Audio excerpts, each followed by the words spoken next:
Maybe, okay. Anybody, the food's here pretty good. Have y'all tried the burgers? Burgers are pretty good. The beverages are real good too. I mean, whatever you choose for your beverage is real good. Have a good time on that part. What's up, brother? You doing good? Cool, cool, cool. No, no, no, no. I have notice from the Hall of Stars here. You ready? Okay. All right. Are you ready to see your voice acting icons? Yeah! We got Carlos on Lucky, Doug Taco, Carlino Shanti, Kelly Dawson, Greg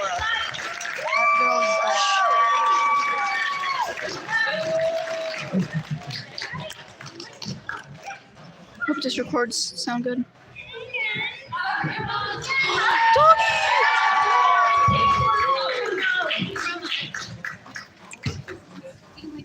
This is the other one. Is this the bathroom? Who's that? I don't know. Come on, y'all. Give him another round of applause. I can't clap when I'm streaming. It won't let me. Why? Yeah. Now what? That was it. That was the panel. Thanks, guys. See you tomorrow. Have a lot of excited fans out here ready to talk to you. So we're gonna have questions. Who's got the first question? Right here in the center. Right here. All right. This is for Kellen. Hi. So, do you have any tips for anybody who's trying to get into voice acting? Oh yeah. I think that everybody else can give their opinions if they'd like to as well. But musical theater really helped me just getting used to acting with other people, so that when we go to the booth and we have to do it with that, we can recall that and remember. And there's this lovely website called iwanttobevoiceactor.com. It sounds fake, but I swear it's real. D. Bradley Baker made it. He voiced like the fish on American Dad, and Dang it. yeah. No, he was like in over 1,000. He's really impressive, so I'm definitely recommend going there. Anybody else? Yeah, I would recommend don't be scared of being silly. And that's easy for kids, but as we get older, we're like, we have to be so serious and we have to look like this and we have to be like, no, it's like just be you. Because a lot of what they're looking for right now is not necessarily put on voices, it's just who you are. So figure who that is, embrace it, and then there's no such thing as looking bad, there's just happy mistakes. So go make happy mistakes. You look awesome today. I was going to say something similar, not about you, but you do look awesome. I was going to say, don't grow up. Yeah, It's exactly the same kind of comment. Don't grow up. I mean, literally for you, but you have to grow up. It happens. But don't grow up in your mind. Stay a child. Play. Continue to play. A lot of voice acting, for me anyways, is about kind of getting back in the sandbox of life and playing. so yeah, get taller, don't grow up. Yeah. What was the question? Voice acting Oh, tips. can I see the I channel just do it. schedule? Don't wait for anybody. Put a voice to your hand and walk around if you need to. Heck yeah. You know what I'm saying, y'all? Yeah, what is waiting? This is Mr. Hand. Yo. That's voice acting. That's what Wait, let me hear he gets paid $1 million. Thank you. Think in terms of creating characters as opposed to making funny voices. So that way you know in any given situation what that character might do, how they would react. That's my No, I agree with everyone, and just know you'll always be learning. Like, you look at us and you think that we know everything. And like for me, I just look to my peers and I learn something every day, and I get nervous and scared and think I'm not always good enough, but just know that you are good enough. And if it's what you want to do, just put in hard work and just always be open to keep learning and keep growing. The people around you and no reference is weird enough. If the reference is something you love, whether it's a little puppy where you go, "You're the coolest dog in the world.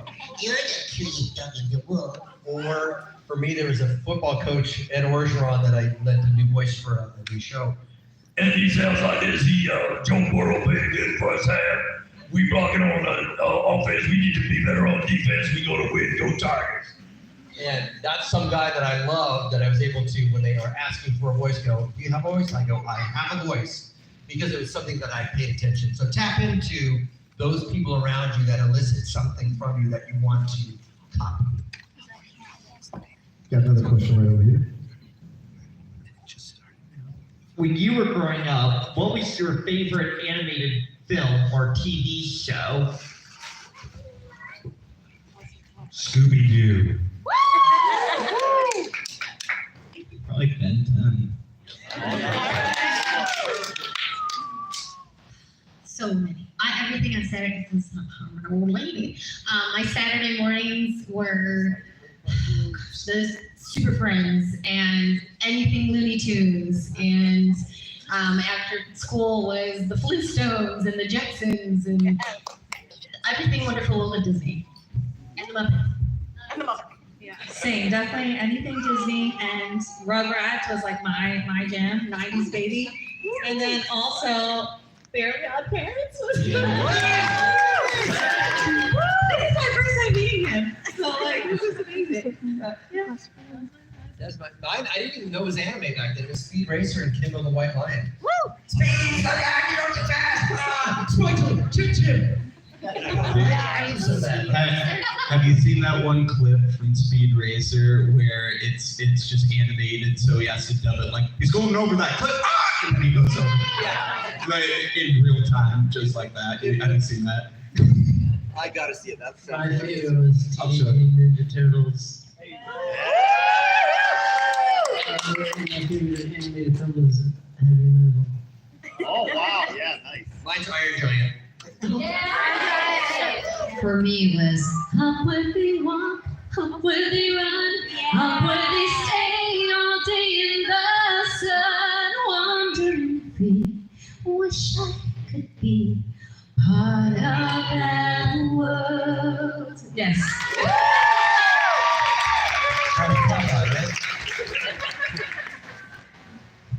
Any other questions, Joe?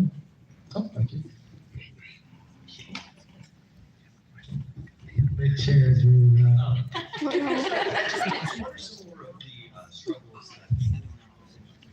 are some more of the struggles that people are a little less aware of that goes on a little bit more behind the scenes whenever it comes to like tackling a new project or just trying to get your foot in the door with it in general? That's a good one. I'd say the struggle voice acting is persistence. You're auditioning pretty much a lot and not getting most of the things that you audition for. So it's having that patience to just go, okay, there's another one. I turned it in, let it go. Let's see what the next one brings. And it's not linear. You think you can go on track. I've got a job. Oh, what happened?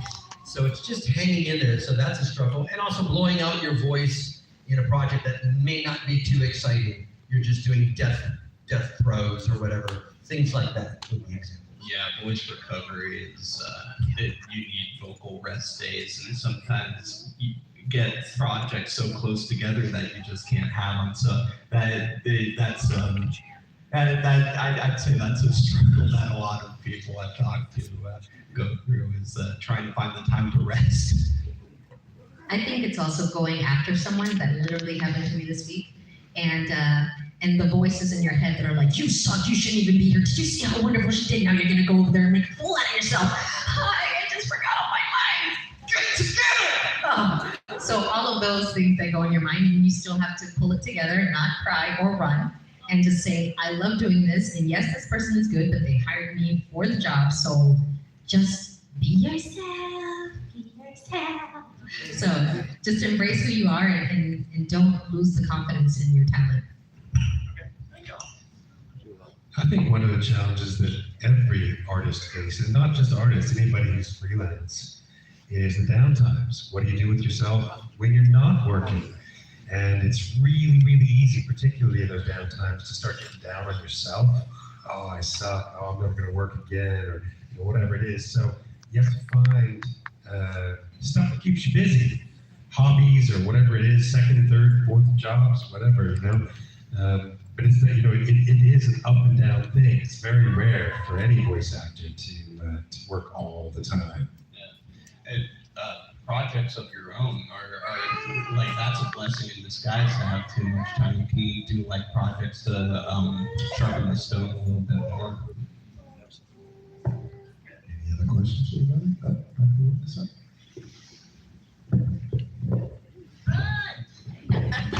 I don't know what the question was, I forgot it already, so I didn't answer. Go ahead. My answer to everything is get a dog. Yeah. All right, back over here. So you actually gave me the next question. Whether it be someone either sitting next to you or just an actor in general, who is it you think you would either want to meet or that is, in terms of voice acting or acting in general, just a big inspiration or something that makes you react the way you see your fans react? So, for example, somebody like a Morgan Freeman, because he's that beautifully deep-throated voice of Marching the Penguins. I don't know who the gentleman was who narrated all the Harry Potter books, but that guy was phenomenal. So somebody like that, I'd be like, wow. Pardon me? Was it Stephen Fry? No, because he also did Pushing Daisies. He was the narrator for that. Okay, yeah, so somebody like that. I would love to meet Stephen Fry because I love Wooster and Jeeves and all of that, but yeah, somebody like that just, wow, what a fantastic job, because narration on books is really difficult in and of itself with your own voice, but to do multiple voices and to keep it all, I just thought what that person did was amazing. For me, it's Viola Davis. I think the fact that she can go to the depths of pain, reflect it in any character, and then out of it, and or just bring such character depth to everything she does. So you feel a whole life is in that individual. You're no longer seeing somebody play somebody. They are being that somebody, in every single aspect of who they are is adapted to the moment. And I think she's phenomenal. I have been so lucky to work with such ridiculously talented people, and just like they've just been so. I've been so very lucky, and I am always in awe of everyone that I've gotten to work with. Rob Paulson, Steve Bloom, Greg Delilah. Like I'm so blessed. Like I've worked with like so many icons in the voiceover industry, and like you were saying, you sit there in the room like, how am I even here? What is happening? You know, it's just kind of crazy. Imposter syndrome. Right? Yeah. No, I mean, you're just like in awe of the people that you work with, because everyone is just stupidly talented and hilarious. And so I'm starstruck. Anytime I've gotten to be in a group record, which I've been so lucky to get to do because they're so rare these days, I go look around the room and go, and like I just have little like moments of, and then I'm like, yeah, it's cool, whatever. Yeah, cool. And Mark Hamill's just sitting in the corner, whatever. You know, how does that happen? I don't know.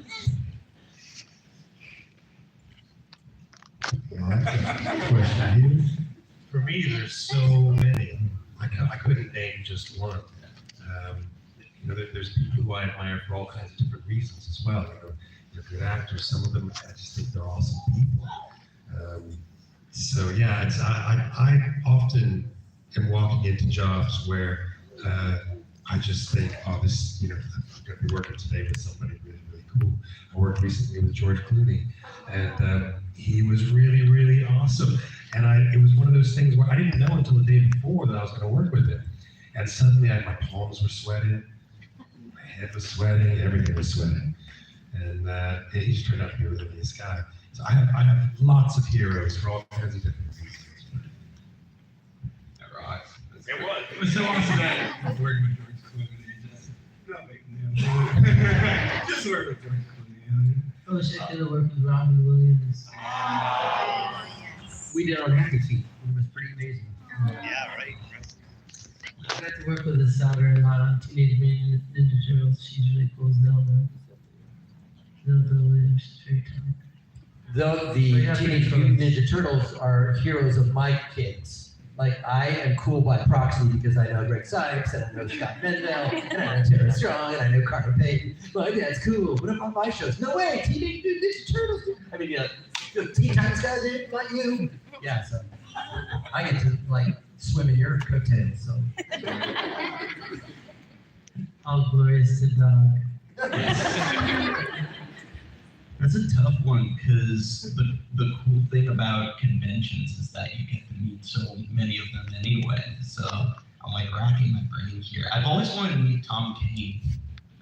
Tom is in Kansas City now. Yeah, really, really talented and really kind of heard. Did Professor Utonium, among other things, some Ben 10 stuff that I could go on about. Got a question here, sir. This question is from Kali E. Do you know is Shadow a Sonic new character in Sonic 3? Is what happened in Sonic 3? Shadow's the only new character that's going to be in Sonic. Well, you know, the weather today has been so sunshiny, and those trees are just so beautifully green. This is a great opportunity to teach them what an NDA is. So these 3 letters.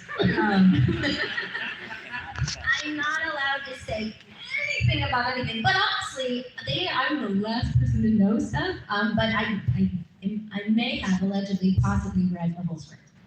But I don't know anything because I have 0 retention. So I don't. I'm sorry, I can't say you have to wait until December. I'm so sorry. Yeah, when we sign on to projects like this, we have to sign something called a non-disclosure agreement. So we can't say anything they have us.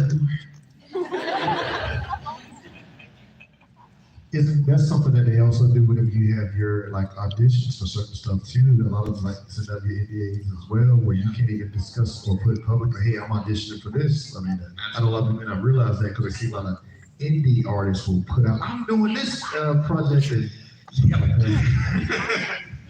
question right here, please. So Wallace Shawn will not say inconceivable because he's tired of it. Is there anything that y'all are tired of saying and you're just like, no, let's do something else? So you want us to say the thing we're tired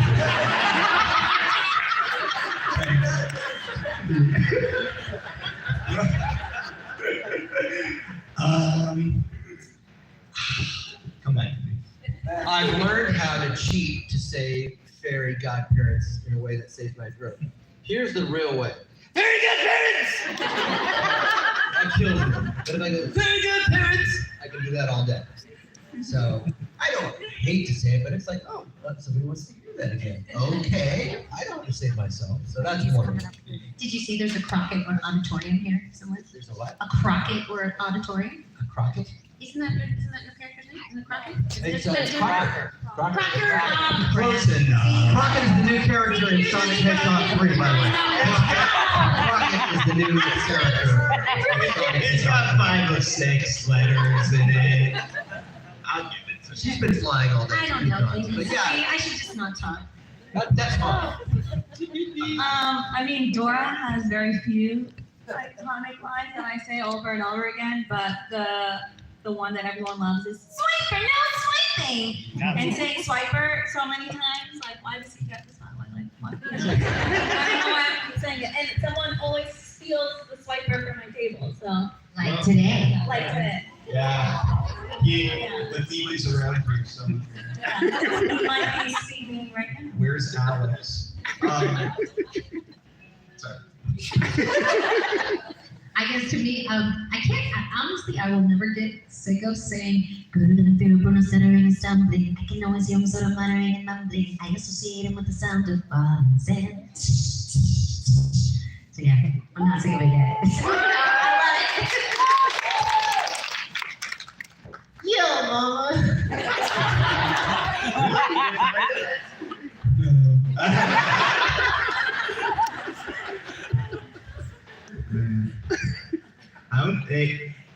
I'm sure there's something, but all I can think of is way to go, superstar. But I love saying that because it makes you smile, and it just like 4 words. That's like, how could I ever get tired of 4 words that it makes anybody's day? That rocks. Don't eat the glue! That's one. I don't remember saying that, but I don't like that. I don't like eating glue either. I don't kind of like you. I don't have anything that I hate saying, but one of the things that I get asked to say a lot is winds howling. You made the Anything baby I don't cry. want to say, I'll say whatever. Catch you on the flip flop. My worst is housekeeping. Go with you. If you have done multiple characters, what is your favorite character to voice act? Hard hitting. It's really tough because we put like a little bit of us into all of them. So it's like to choose one of them feels like a disservice to the others, kind of. I like the characters that make me feel good about myself as a person today. Like the ones that don't kill children are nice. What about you?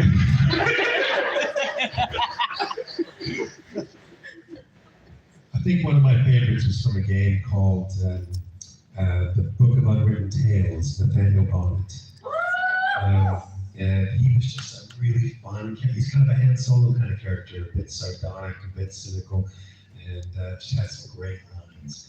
So I really enjoyed playing because I often get cast to play like the reluctant anti-hero in things. And Nathaniel Bonnet is kind of that, but he's so much more. And I just love playing comedy. Comedy is so much fun. Yeah. That's all I have. I can't talk about the other ones, it's the NDA thing, so.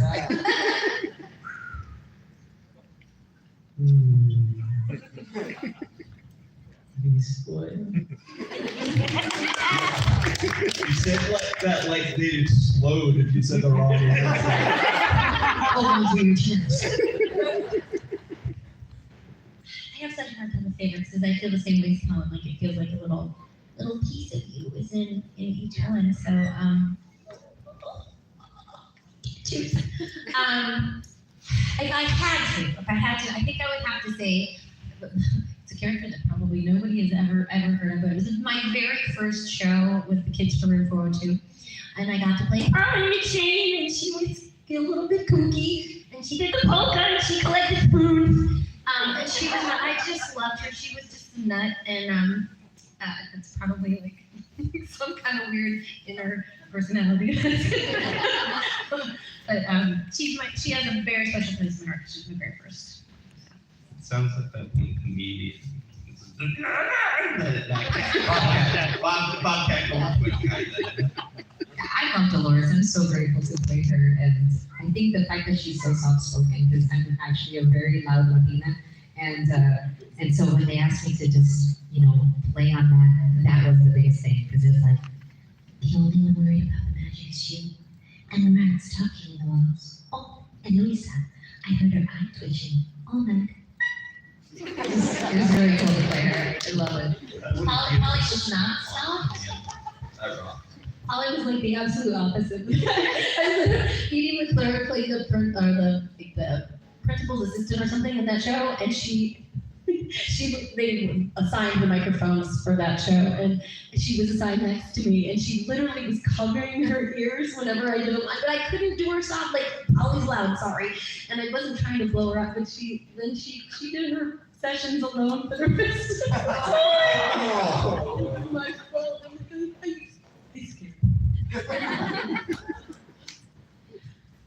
I'm still working on all of, trying to get more characters under my belt, and that's why I feel so honored to be up here with all of you, because you guys are just so inspiring for me.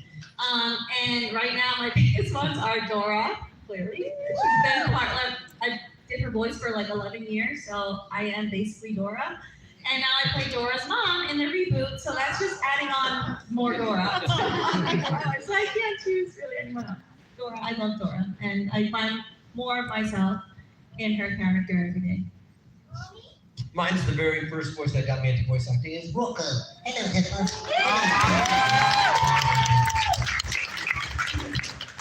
Question over here. Have you guys ever had a character voice and then lost it and not been able to recreate it? Yes, and you will never find it because they stopped it. I was doing a what's called a vertical slice for a game that was in development, and they had me doing one of the main character voices. And in my audition, I did this accent. I can't remember what it was now, but in the audition it was great, and I could never recreate it. And so they just scrapped the whole vertical slice. What's a vertical slice? A vertical slice is like if a game is in development, they'll take a very small piece of it and put it together to a very high standard so that they can sell it to publishers and investors and other things like that. So they don't make it lightly, and it costs them a lot of money. So yeah, that's what it is. A game developer will make a vertical slice of a game to entice investors and publishers and people who can make it happen. Like what they showed E3. Yeah. What they did show E3 recipes.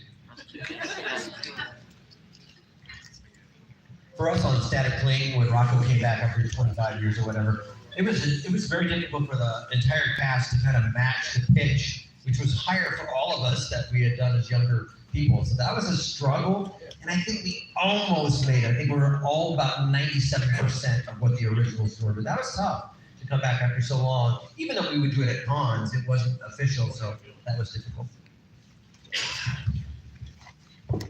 Okay.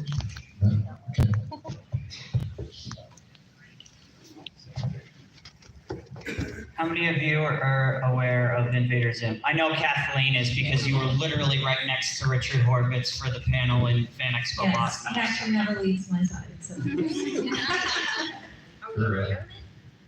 Yeah. Invader Zim! Invader Zim! Richard Horowitz is fantastic. Yeah, It's amazing. amazing. Great show.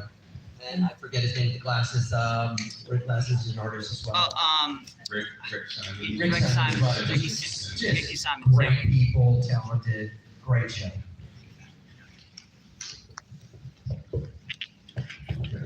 Question here in the center, or we'll come down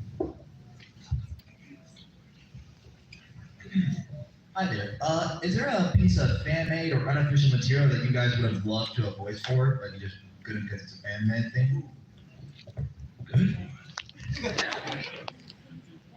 There was a YouTube channel, I feel so bad for forgetting the name of it, but they did an overhaul rap, and they wanted me to be on it, and I really wanted to be on it, but it was not approved, unfortunately, but that would have been fun.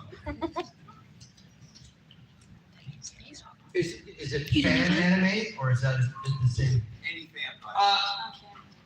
Any fan project. What's a fan project? Like on YouTube, like if somebody did their own episode of Rocco or whatever, just like animated it themselves or what have you. Oh, now I'm confused, so I'm not gonna answer. For Dora, there's so many like parodies and all of these creations, and some are very not appropriate, demographic. But everyone has told me about Dora, Amanda the Explorer, which is like a horror, and I secretly love horror. My mom forced my brother and I to watch horror films growing up, so I just learned to love them. So, yeah, I would have loved if I could have. I never asked, and they didn't ask me, but I would love to make Dora scary. I got to work with Oreo, and she was amazing on the song Turn It Down. I didn't ask for permission. I was like, look, I just calculated. But she wrote a song for Dolores, and it came out so awesome. So a lot of like awesome YouTubers joined in, and it has something like 20 million views or something like that. It's really awesome. So we got to participate and do that. It's pretty cool. Oreo. She's super sweet. Yeah. Super sweet. Yeah. Jim. And there's one behind you as well. So for you guys, what was the first character like feel like the connection realized that like the impact is so Probably Funtime Freddy, which was weird because it was like the first character I did. Period. Sorry, this thing has no pop filter. That's another problem we face as voice actors. I have to tilt it this way. Yeah, no, a version of Freddy Fazbear finally having a voice was just like at the time. Yeah, that thing. Yeah. Picture that, but like bigger and scarier and metal. Yeah, and to this day, like I recorded that in 2016, and to this day, people are like, he's still my favorite. And I'm like, thank you. I feel like for me, I did Dora when I was 7 to 18 years old, and after that, I kind of like forgot about it or kind of put it to the side. And I just started doing cons like a year and a half ago, and to see the amount of people that still come up to me and cry with me when I do the voice, and to see how it's still so impactful. I think as an adult, I was able to see it in a different lens and really appreciate everything that Dora was and who she represented. She was huge for the Latino community, for children's programming and so many things, and she has touched so many lives and so many homes, and that really like overwhelms me sometimes, but really like makes me feel so blessed and honored to have been a part of the show that did that. So thank you guys, because you did that for me. I think it's more we have no idea sometimes if like this is going to like reach anybody, and then you go to these things and suddenly everybody's like, I love this, and I'm like, oh, I'm glad. For me, it was 1998 PS1 Spyro the Dragon. I was really green and just going off Rocco, and I was working with Clancy Brown. It was kind of a voice I think everybody can do. Like, watch out for Nest North, he's toast. But people revere it because they spent so much time with it, they were in the hospital or whatever. So that is the voice where I was surprised that it resonated with so many people, because I had basically not really paid attention to it. So it's kind of nice, like you say, when people remind you that was important to them. So it's really cool. Peacefully. For me, it was Digimon.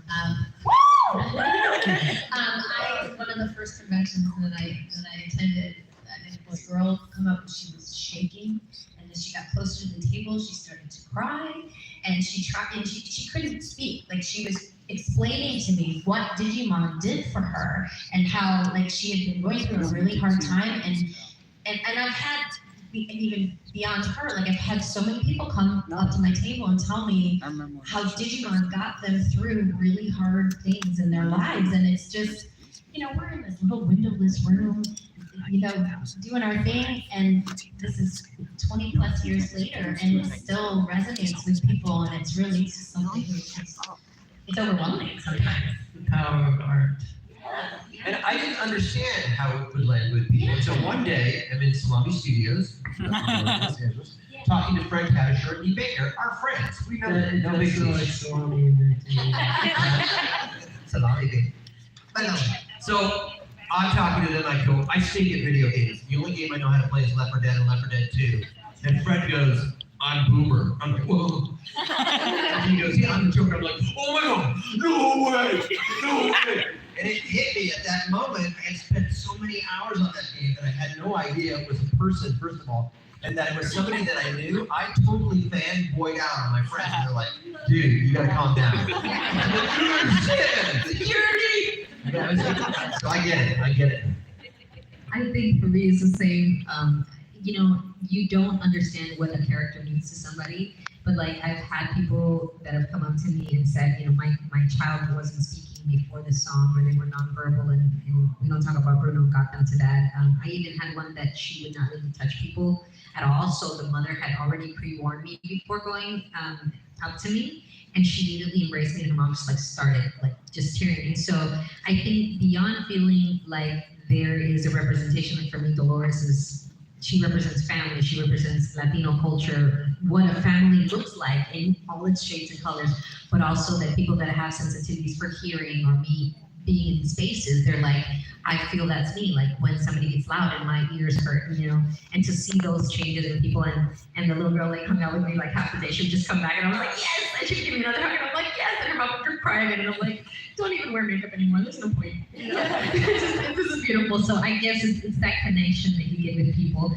because for them, I think all of us can assert to that, the characters don't die, they stay in the same state, you know, and so in their minds, and even in our own, that we fan over certain characters as well, we see them as those characters that will never age and never pass, and to see that reaction from, to me, it really makes me feel really humbled and extremely glad that we get to be up here, you know?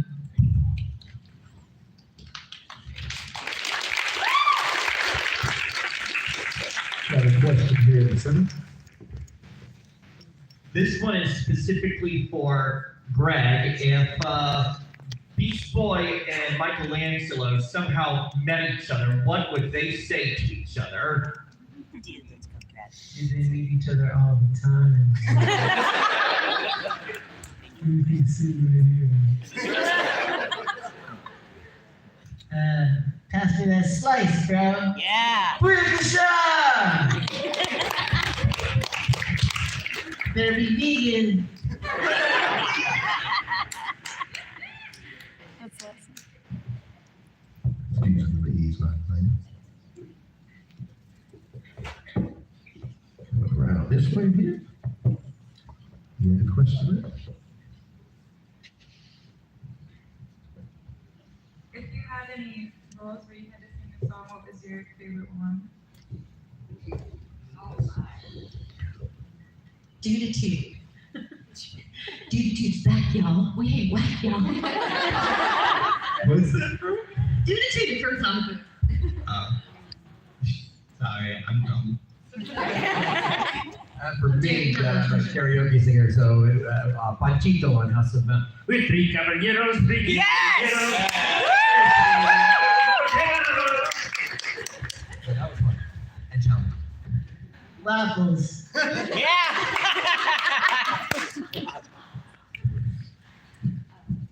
One that I did to get this movie was all by myself. Don't wanna be all by myself anymore.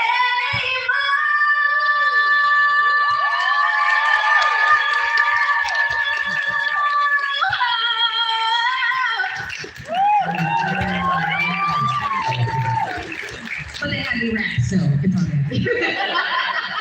Sorry, CYCL, recycle. You say you rap? Yeah, that's what they did. I also had that, the raps, they got me. I mean, it was Lin-Manuel Miranda. I mean, come on, of course, I had to do a little Alexander. Nice little taste. Okay, so. I love it. I love the beat. I love the beat. I love to. Somebody else want to jump in? Oh yeah, What did you I do? sing all the time. So I love if it. to pick one. My favorite episode was a fairy tale adventure episode. One of the songs from that episode is my favorite one. Oh, one of my favorites. I'll do a little bit. Here's a magic music box. If we play it near these rocks, boingy, boingy, boingy, bing, we'll get these rocks to sing. How good we love that.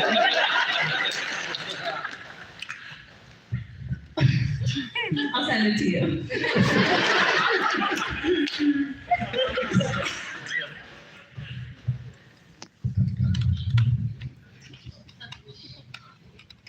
You get a dance remix. Here's a magic music box. If we play it near these rocks, boingy, boingy, boingy, bing, we'll get these rocks. We'll get these rocks. We'll get these rocks. We'll get the rocks. We'll get the rocks. Bring it back to rocks. Bring it back up. Bring it back to rocks. Or the exploder. Rocks.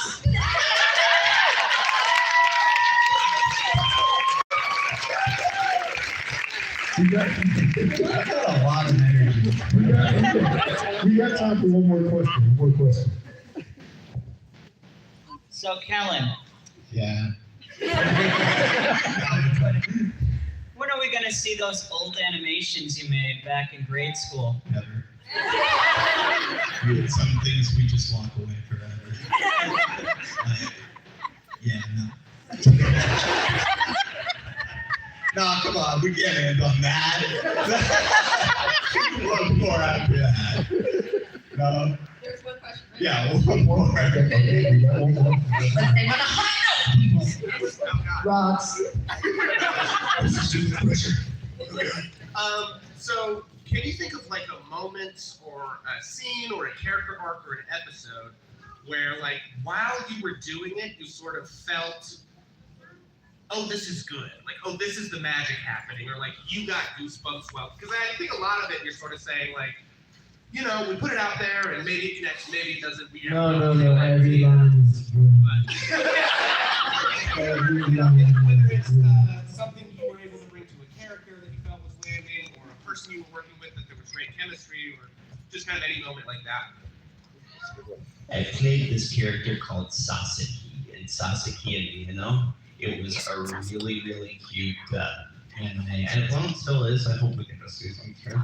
But No, they just let me get away with anything. As long as it fit the flats, they just let me say stuff however I wanted to say it, and he just ended up being this big goof, but he ended up really endearing, and a lot of people liked it. I'm like, oh, that I was feeling during it for sure. For me, this really informed me of who Crocker really was. Brilliant writing by Crocker and everybody. Crocker goes out the second story window of the school, and he's like, "Gah!" And then he looks down and goes, "Who done this well?" Perfect. Perfectly. I don't have anything from animation or gaming or anything like that that really hit me like that. Because for me, I'm just doing the lines and then they're gone. And they live forever somewhere in the digital world. For me, it's always been in stage plays, where for whatever reason, tonight it's really rocking.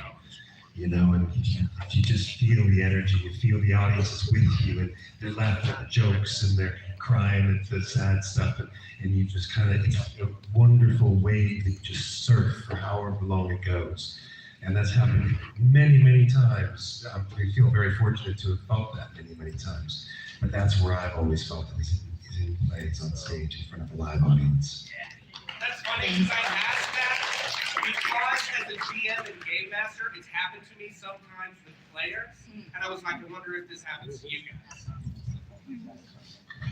For me, it's like, I feel like in the moment, you know, like if the director was like moving on, then I was like, yeah, I did it, good. But I think for me, like for the second movie, like first of all, I got to do it, which mind blown. But when I got to see it, because I was so like, I was so nervous the whole time. It's like, what if I like, just because we always get replaced, you know?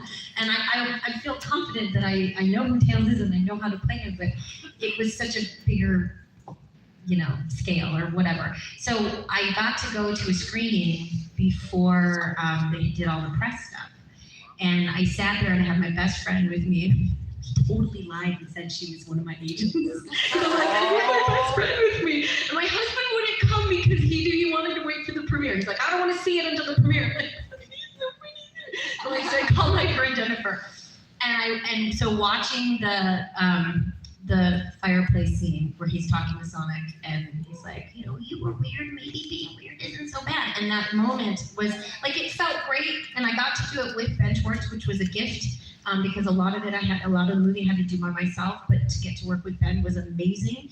And we had that moment and like, it felt pretty great, but you just never know. But then to see it on the screen, like that was like crying. And it was just like, you know, I had my best friend next to me watching it. So that was it was really cool. Because often watching yourself, you know, hearing yourself, your voice coming out of the character can be sort of like, it's not, I don't know, sometimes you're just like, you know, did that work? And you watch other people they like it, they're like, okay, cool. But I don't know, that was a moment that I felt like, yay. For me, it was when we recorded Encanto, it was really during the moment of the pandemic, so none of us got to be in the same room. So when you see like when they did Frozen, it's like some things never change, and they're like all singing harmony together. We didn't get that moment, but when we did the Hollywood Bowl special, that's when we got it, and so it was. We didn't want it to end, honestly, because for one, we were playing our characters, but then we're playing it at the Hollywood Bowl, and we're singing the songs, and they made the whole entire casita. If you haven't seen it, it's on Disney Plus. Plug that in right there. But it was so wonderful, and then to have Lynn with us, introducing the show and being with us, you know, for those 2 sold-out nights. At the end, we were just like all embracing, and none of us wanted to leave the stage. They were literally like, "Get off the stage!" And we're like, "We gotta leave." One last selfie, please. Okay. That was it. It was just that harmony to feel it live and together and be the family and embrace it and feel the magic, and that was it. It was just such a wonderful moment. Y'all do me a favor, give our voice artists a round of applause.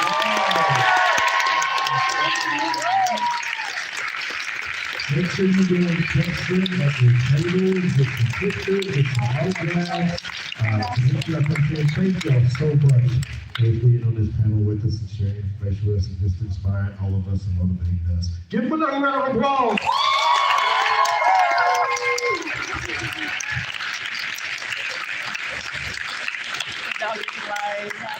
Do you guys do group shots? We have some people. We can. Yeah, let's do it. All right, so let's do a like group shot. Like, you guys want to come up here, and maybe we can have some littles up here with us on stage.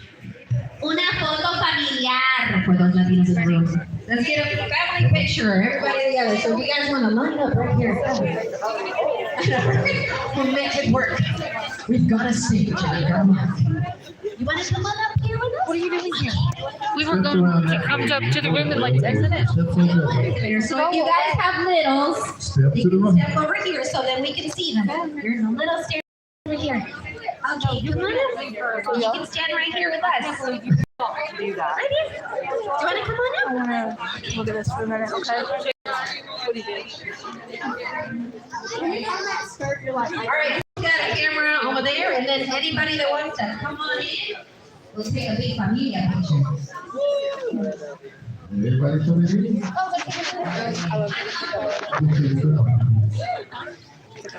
Can you take the video for you? Everybody wants to be in, wants to be in. Yeah, whoever wants to be in. So much. Okay. I'm gonna ease the pictures up on stage with everybody. Keith, if you have to, back up and stand on a chair. Everybody here?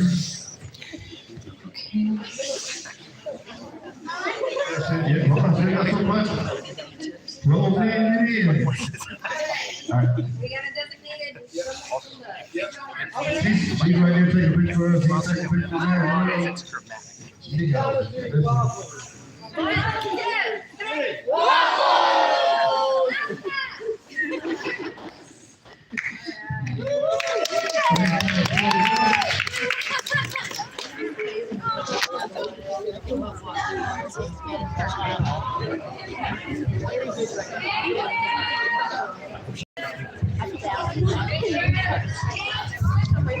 Hey, Destiny, yeah. Can I see if I can ask one of the actors a question?